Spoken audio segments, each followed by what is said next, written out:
Hola, buen día. Mi nombre es Brian Gutiérrez, estudiante de la UDOC-UC. Les voy a presentar mi examen transversal de la materia de ciberseguridad en cloud y contenedores.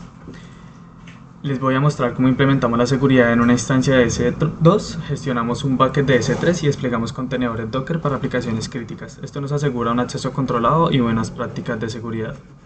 Inicialmente comenzamos con el ítem 1, que es Security Groups, permitiéndonos únicamente los puertos requeridos por el examen, que en este caso son los SSH, el HTTP en el puerto 80, el HTTPS en el puerto 443, el RDP en el 3389.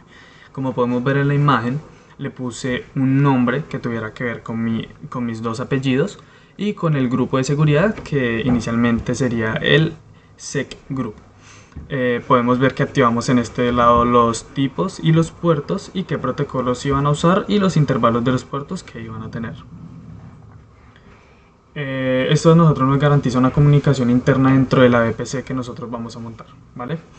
Luego de esto yo desplegué una instancia en Ubuntu y en Windows.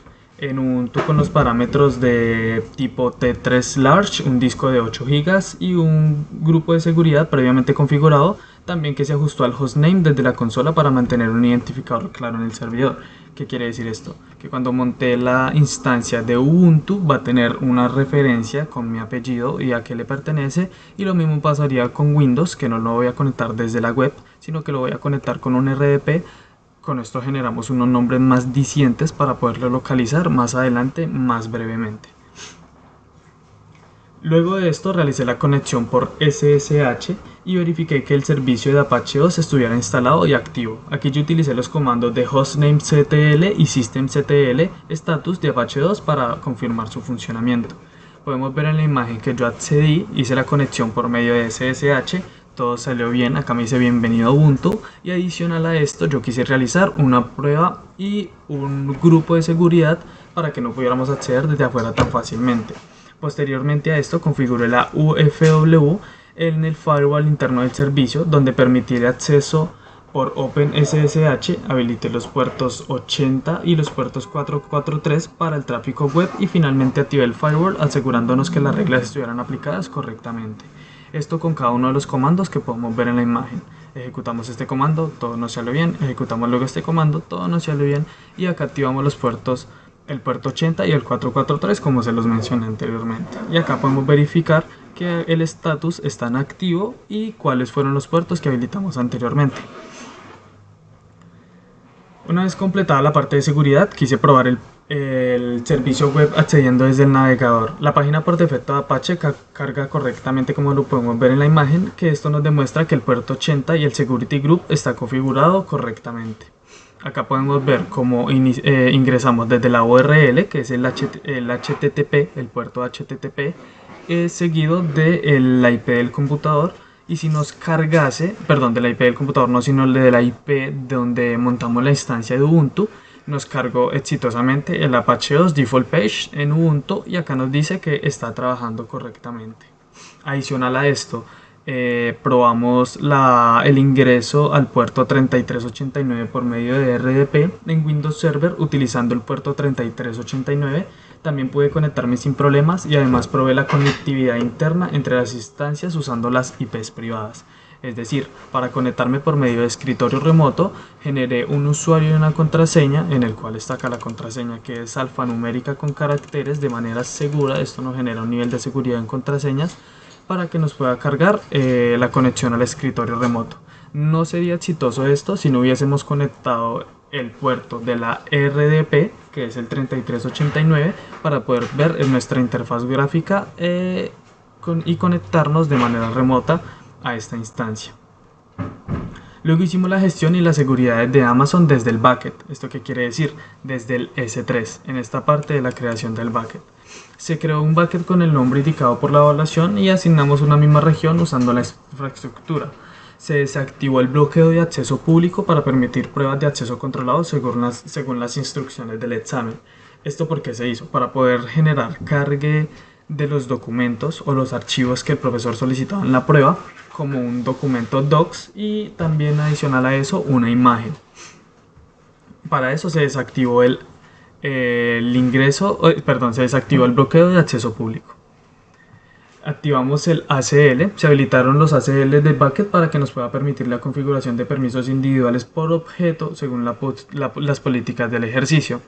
Acá dejamos el ACL habilitadas, la cambiamos a propietario de bucket preferido y lo dejamos de esta manera guardadas en AWS.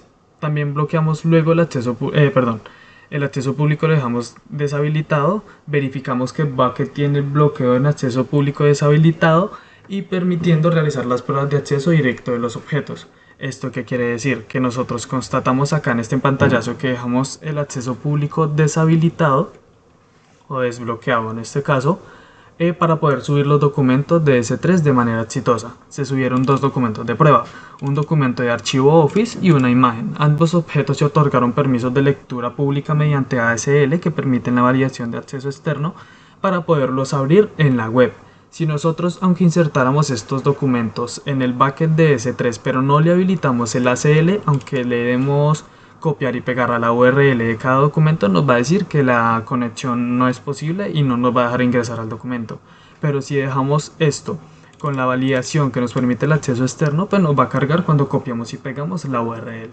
Más adelante lo vamos a mostrar cómo fue que lo hicimos. Copiamos la URL de la prueba de subir a S3 Brian Gutiérrez, lo pegamos en el navegador y acá se descarga en la parte superior derecha de manera automática el documento .docs. Lo mismo sucede con la imagen, nosotros copiamos y pegamos la URL en el navegador y nos carga directamente la imagen. Por último, instalé Docker Eng y la instancia de Ubuntu utilizando el repositorio oficial de Docker. Verifiqué el servicio que estuviera activo y configuré que el Docker Compose con la versión 2 estuviera disponible como el plugin. Esto lo hicimos en esta parte. Utilizamos el Docker Version y el Hello World de Docker para verificar que la descarga y la instalación fue de manera exitosa. Adicional a eso, más adelante verificamos con el Docker Version que nos cargue el Docker Version que es la 23.1.1 y adicional al Docker verificamos Docker Compose, la versión del Docker Compose, que en este caso nos dice que es la versión 2.40.3. Creamos un documento .yaml. El .yaml es para poder desplegar de manera automática diferentes servicios que nosotros queramos montar de manera containerizada. En este caso utilizamos dos imágenes importantes, que es la de MySQL y la de PHPMyAdmin. Ambas están correctamente configuradas con variables de entorno, puertos mapeados y dependencias internas. Esto lo vamos a ver acá en el .yaml. Utilizamos dos servicios, en este caso que es MySQL y uno que es PHPMyAdmin. ¿Qué imágenes usamos? Acá utilizamos la imagen de MySQL 8.0 y la imagen de PHPMyAdmin utilizamos la misma que se utiliza cuando vamos a utilizar este tipo de servicios. Le pusimos un nombre a cada container. Adicional a esto verificamos las variables de entorno, en este caso el de SQL es admin123, el nombre de la base de datos puede ser empresa DB y el usuario que es admin user y la contraseña que es admin123. Habilitamos, como dije anteriormente, los puertos, que en MySQL es 3306, en PHPMyAdmin es 8080 y luego de eso nosotros hicimos correr estos dos contenedores por aparte, es decir, ejecutamos el .yaml, levantamos el contenedor y verificamos que los dos contenedores o los dos servicios que nosotros containerizamos estén corriendo exitosamente. Acá generamos este comando que es sudo docker compose up-d para que se quede en segundo plano y no se quede acá en la máquina local todo el tiempo. Construimos los dos contenedores y acá nos dicen que están corriendo de manera exitosa. Para nosotros reforzar que si se estuviesen corriendo de manera exitosa, generamos un acceso de la web de PHPMyAdmin desde una instancia de Windows Server que se probó la accesibilidad del servicio. Acá vamos a mostrar la imagen de cómo fue que pudimos ingresar a PHPMyAdmin. La aplicación respondió correctamente y nos permitió la autenticación a la base de datos de MySQL, demostrándonos a nosotros una conectividad y funcionamiento entre todos los servidores. Esto sería todo. Muchas gracias por haberme escuchado. Acá pudimos ver la configuración segura de un S2, la gestión de acceso en un S3 y la implementación de contenedores Docker. todo fue probado y validado correctamente. Muchas gracias.